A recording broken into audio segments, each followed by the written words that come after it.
Students, चलिए हम next chapter start करते हैं वैल्यूएशन, जिसका हिंदी में अर्थ होता है मूल्यांकन।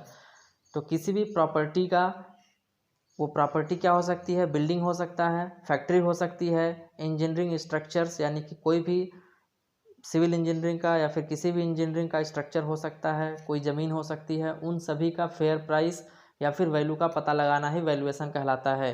फेयर प्राइस का मतलब है कि उसका उचित मूल्य, वर्तमान में उसकी कीमत कितनी है, उसकी कीमत का ही पता लगाना हमारा जो है वैल्यूएशन कहलाता है। या फिर उसके मूल्य का पता लगाना जो है, वैल्यू यानी मूल्य, तो उसके वैल्यू का हमें मूल्य का पता लगाना ही वैल्यूएशन कहलाता है।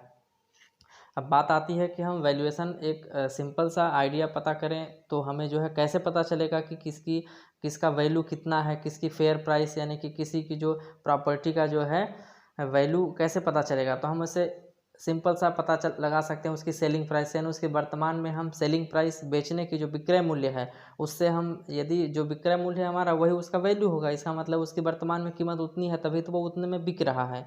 ठीक है। और दूसरी बात ये हो सकती है कि उससे हमें इनकम कितना मिल रहा है। मान लीजिए कोई फैक्ट्री है तो उस फैक्ट्री का जो हमारा स्ट्रक्चर से, तो उसका जो है सेलिंग प्राइस से तो हमें पता चलेगा ही, उसके बाद उससे हमें इनकम कितनी हो रही है उससे भी हम उसके वैल्यू का पता लगा सकते हैं। मान लीजिए कोई किसी फैक्ट्री से, किसी स्ट्रक्चर से ज़्यादा इनकम आ रही है तो इसका मतलब उसका वैल्यू ज़्यादा होगा। या फिर वहाँ से हमें रेंट कितना मिल रहा है, उस रेंट से भी हम किसी भी प्रॉपर्टी का हम वैल्यू बता सकते हैं या फिर उसका उचित मूल्य जो है हम लगभग बता सकते हैं। तो अब ये जो हमारे वैल्यू है किसी भी प्रॉपर्टी का, किसी भी स्ट्रक्चर का, जो हमारा फेयर प्राइस या फिर वैल्यू जो है वो किस बात पे डिपेंड करता है?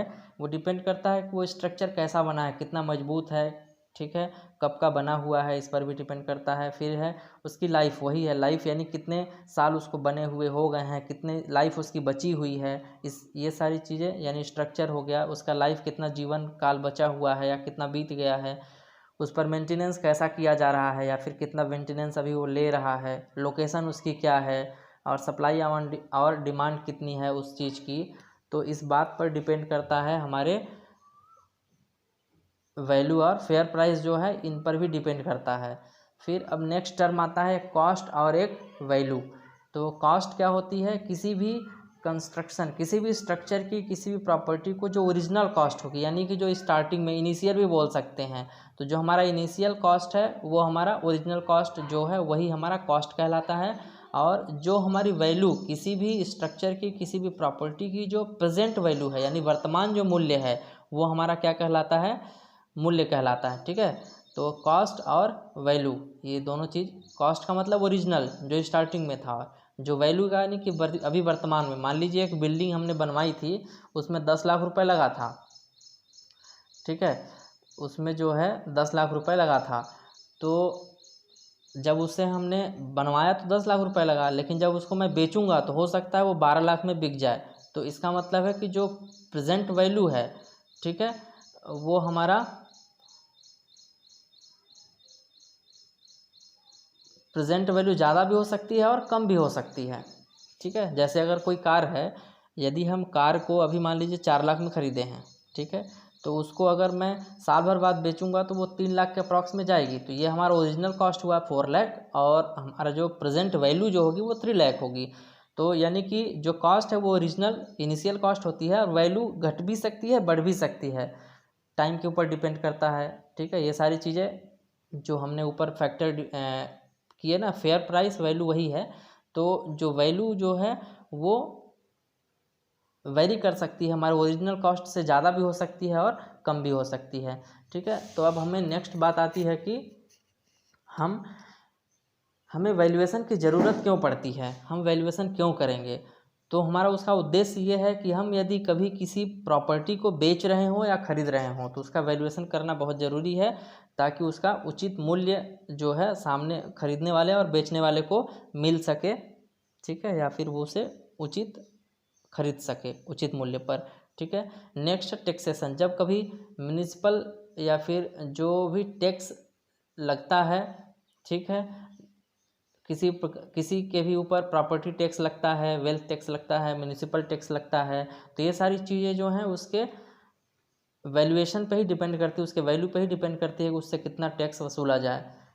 नेक्स्ट है रेंट फिक्सेशन, यानी कि किसी भी बिल्डिंग की या प्रॉपर्टी की, जैसे बहुत सारी सरकारी बिल्डिंग रहती हैं और भी जो बिल्डिंग्स रहती हैं, उनका जो रेंट रहता है, रेंट जो उसका वसूला जाता है, वो भी यदि हमें रेंट डिसाइड करना है तो भी हमें उसके लिए वैल्यूएशन करना पड़ता है, ताकि जो है उसमें क्या होता है कि एक निश्चित समय के बाद जो प्रॉपर्टी हमने बनाया है, बिल्डिंग जो बनाया है, उसको हमने उसका जो कंस्ट्रक्शन कॉस्ट है, जो भी हमने उसमें इन्वेस्ट किया है, उसको कुछ सालों में ओवरकम करना रहता है, यानी उसे प्राप्त करना रहता है, तो उसके हिसाब से हम रेंट को फिक्स करते हैं।